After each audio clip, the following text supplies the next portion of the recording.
history of the UEE, and was actually also recently featured in the June issue of Jump Point. So if you're a subscriber, you should go check that out. And for those who don't know, we are going to be talking about the Garen system. Now, as always, I'm going to invoke my usual sort of caveat to say that we're still developing this system, so it's possible that some of the elements that we talk about here might change from now until when the system's actually done, but just want to let you know so you can keep that in mind. But anyway, let's get started. So I'm going to head over here to our trusty star map, where we are currently looking at a familiar place called Earth. All right, and let's see. So we're starting off in the Sol system. Okay, jump points. There we go. Zoom back, zoom back, zoom back. Just for ease's sake. 2D. So Garen system is over here. So you can see it's there 4 systems away from Sol. And based on sort of where it's situated here, you can see we got jump points that lead it to Idris and Banshee as far as the UEE goes. It goes to the Lear system, which is an unclaimed system, which is home to the Outsiders, if you are familiar with them. And interestingly enough, it actually, if you follow this path right here, takes you down to Bacchus, which is part of the Banu Protectorate. Which is a pretty, actually, kind of fun thing, but we'll get into that a bit later. So one thing, actually, you'll probably notice if you look closely, is that the symbol for Garen is different than sort of all the other ones. It is technically a UEE system, which you can see here and here, but it's not. It seems like it's not labeled as such. That's because Garen is what's called a developing system. So. System that's basically been put under the Fair Chance Act, which was a sort of a government initiative that was created to protect developing species from interference, so they could basically like develop on their own until they become spacefaring one, decide to become so one thing you'll probably notice here with the Garen system is actually the symbol for the system itself is a little different than some of the other ones. So these blue ones here are UEE, that one is unclaimed. And even though Garen is technically a UEE system, it actually falls under the Fair Chance Act, so it's actually considered a developing system.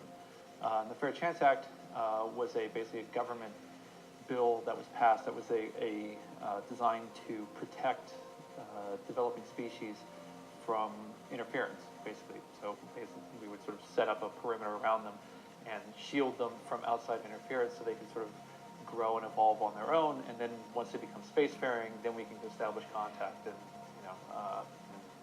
go from there. So technically, Garen falls under that. And for those of you who are familiar with the system, know that there's sort of a weird backstory to that, but we'll get into that in a second. So anyway, so first off, let's actually talk about the system from a creative standpoint. Garen was actually referenced before the game was even announced, weirdly enough. So it's actually been part of the Star Citizen universe since before the beginning of it, in a sense. I'll include a link in the description to the original post so you can have a read if you haven't seen it, but it was a time capsule. Basically, it was one of the 30 installments that we had released in the days leading up to the original GDC announcement in 2012. And basically, the context for it was a planet, planet of Garen 2 was home to a sentient species that was massacred. And the how and the why they were massacred, we will get into in a little bit. But we'll start off with a sort of overview of the system itself. So, jumping in here, I'll do the 3D because it's super cool. So you can see, in a nutshell, Garen consists of 4 planets, and it was discovered in 2874 by Imperial Pathfinders, who basically immediately turned it over ceded it to UEE control. The central star right here is a G-type dwarf star. So you can see that the green zone here is pretty compact. I think Garan 2 is like roughly 1.1 AU away, so it's a kind of a smaller system.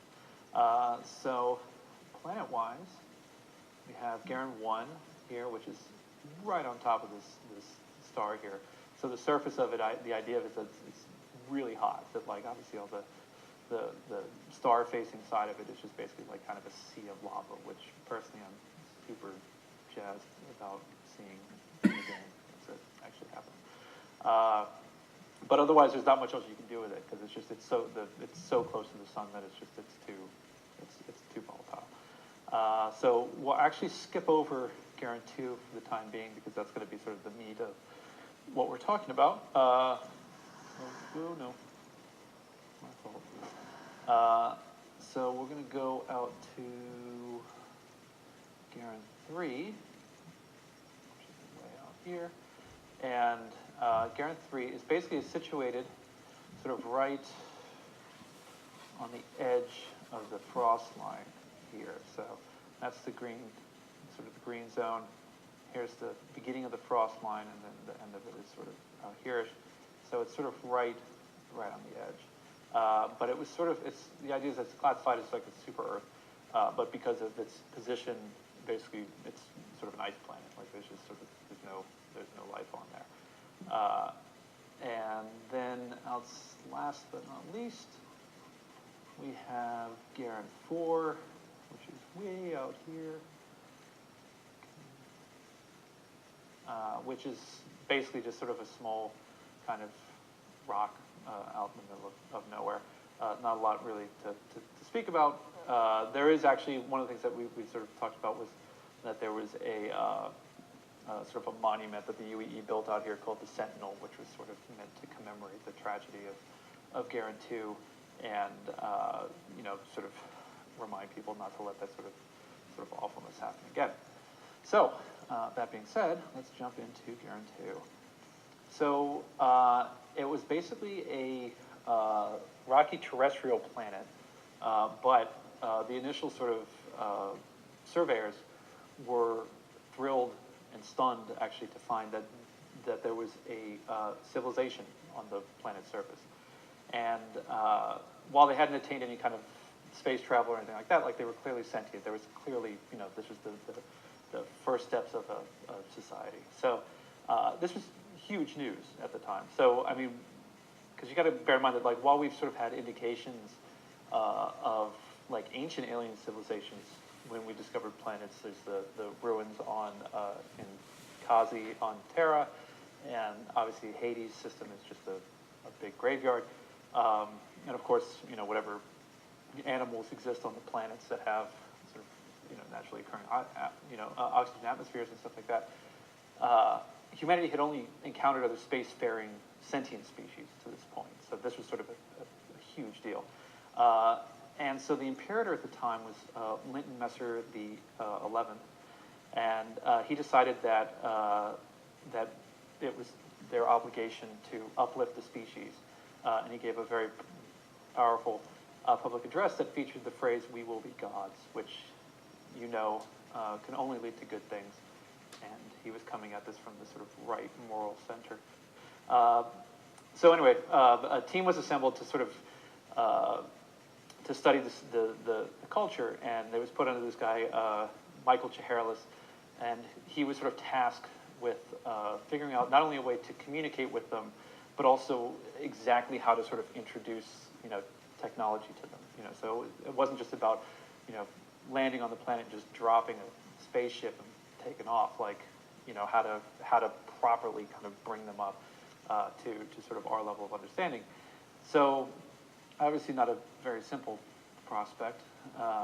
So the team spent years basically sort of being very respectful and unobtrusively kind of studying the aliens and trying to understand the culture, like trying to understand what they had figured out at this point so we could kind of use that as a frame of reference, all that type of stuff. They also ended up doing, very, very thorough scans to really understand like the composition of the planet, the sort of the natural resources there, all that type of stuff.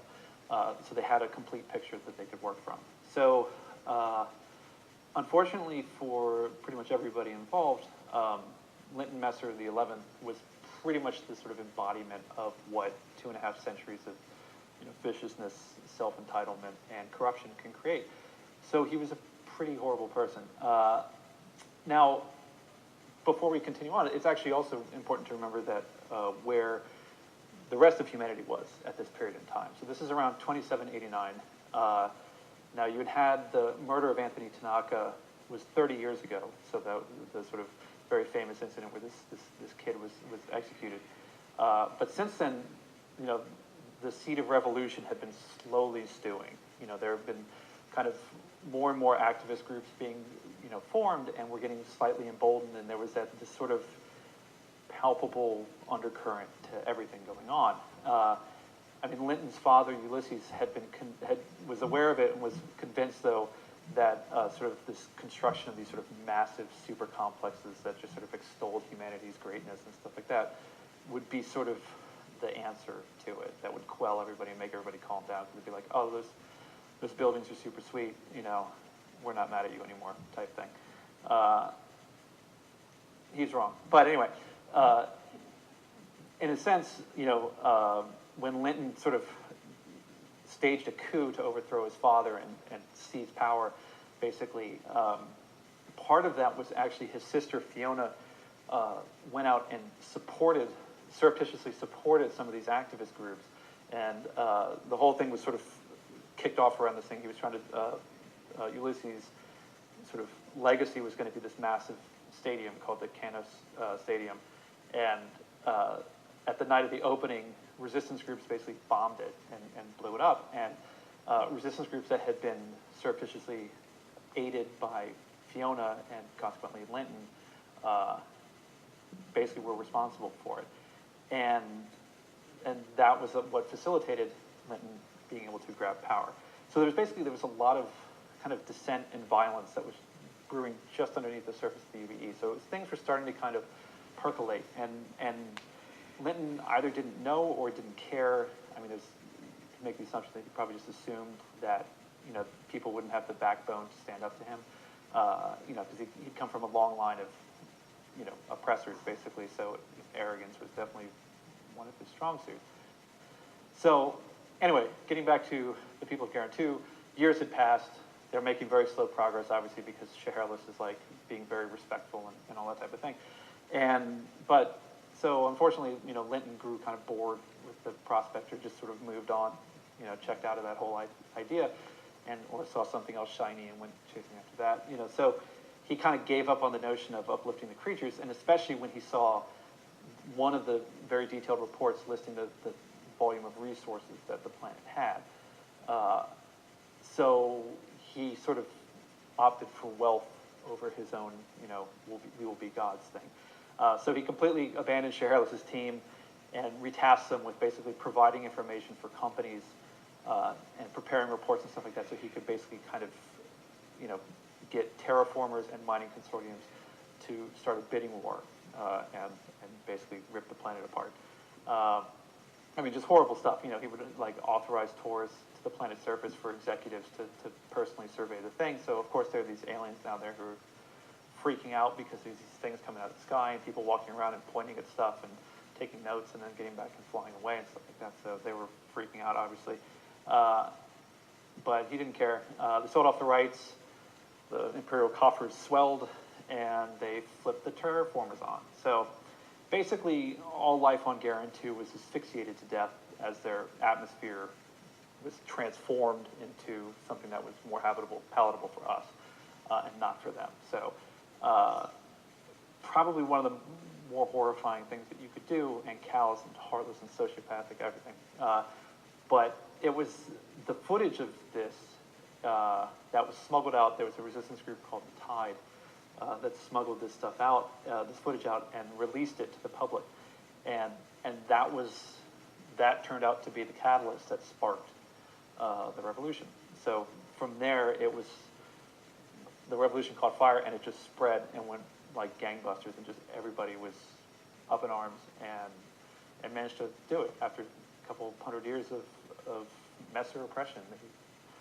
They threw them out. So needless to say, in the immediate aftermath of that, the new UEE government was desperate to kind of make amends for this horrible, horrible thing.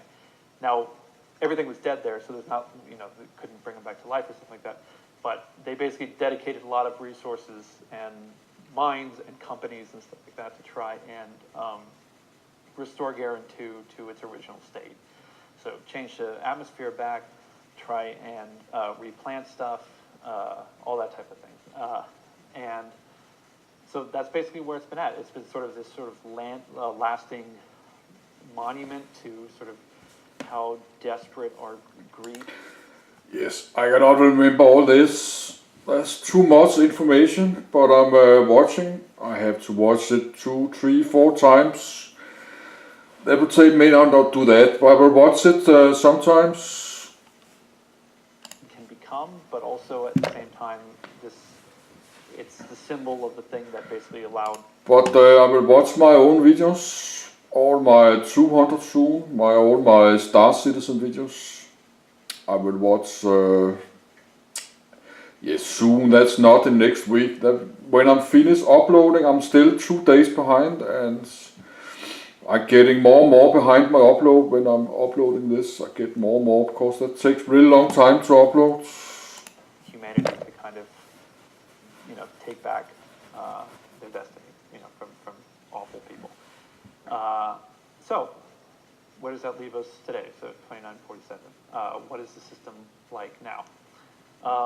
As I mentioned earlier, Garen is still technically under the Fair Chance Act, which was enacted, the legislation was actually created to prevent something like this from ever happening again.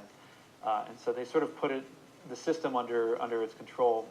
Mostly, again, this is a symbolic gesture, but again, just sort of an indication of, that they're committed to not kind of doing this sort of awfulness again.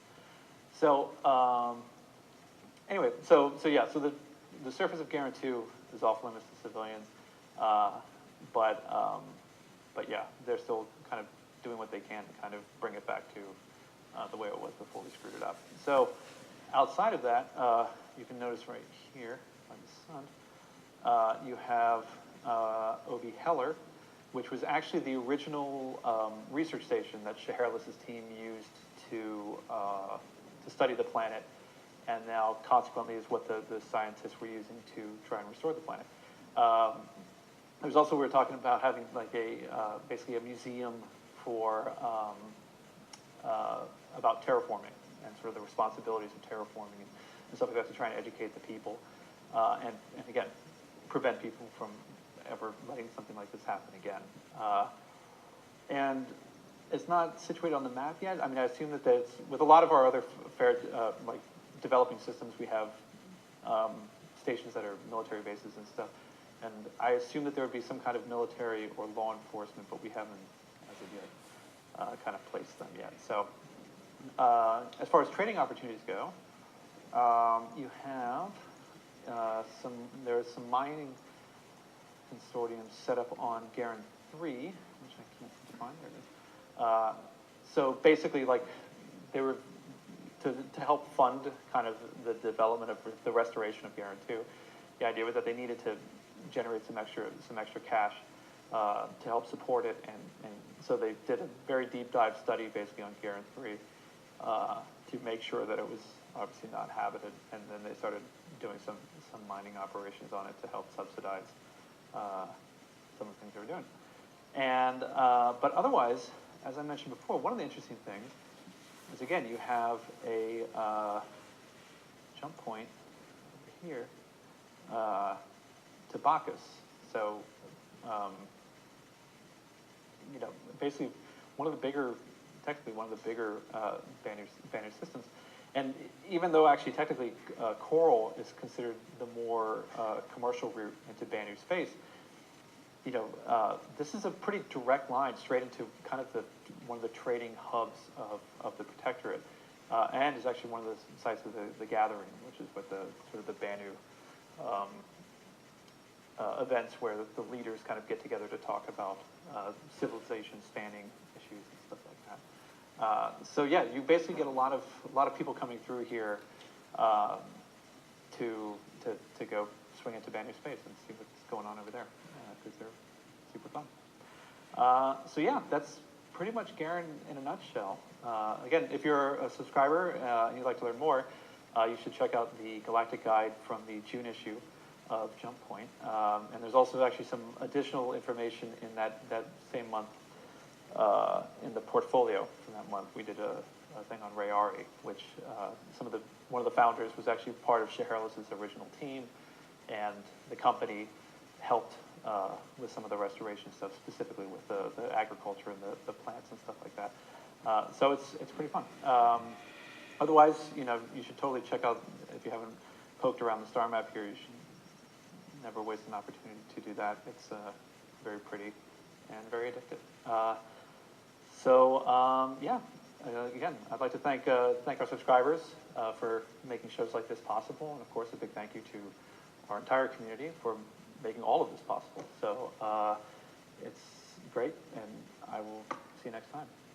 Thank you for watching. So if you want to keep up with the latest and greatest in Star Citizen and Squadron 42's development, please follow us on our social media channels. Yes, this is Chris Roberts, but I think his English, he sound very English.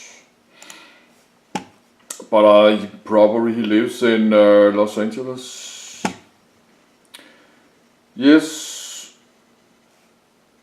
that's the Garen system, but I have only 17 minutes left. I don't think we have time enough for one more. Oh yes, we can do that. Centauri, but that's 11, so we don't have time. I can do all this. We can have a quick look. Centauri systems.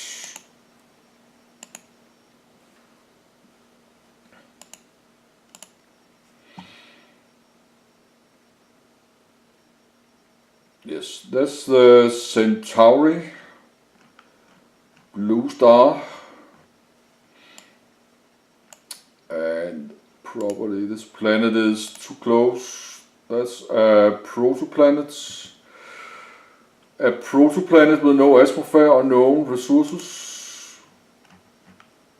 And this is the green habitat zones. We have number 2. Could be life. Habitat, yes, terrestrial rocky. With most of its surface covered by arid red deserts, the planet is a stark contrast to the sea's natural beauty. Yes, there's a big desert and mining.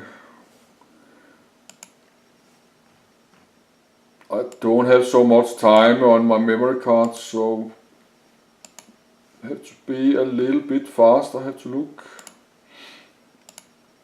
It's terrestrial rocky. There's 2 planets, Saisei, constructed to balance nature, human habitation and industry. The Governor's Council of Saisei enforces a population cap in order to protect the planet's carefully planned and cultivated environments. Yes. And we have another one.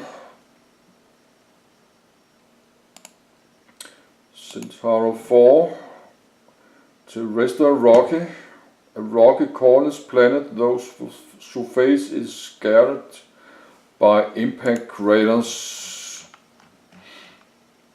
And we have asteroid belts, and we have the 5 planets. Super Jupiter, a super Jupiter several times more massive than the most typical. So it's big planets. I don't think we have more. No. Let's have a look at the Centauri.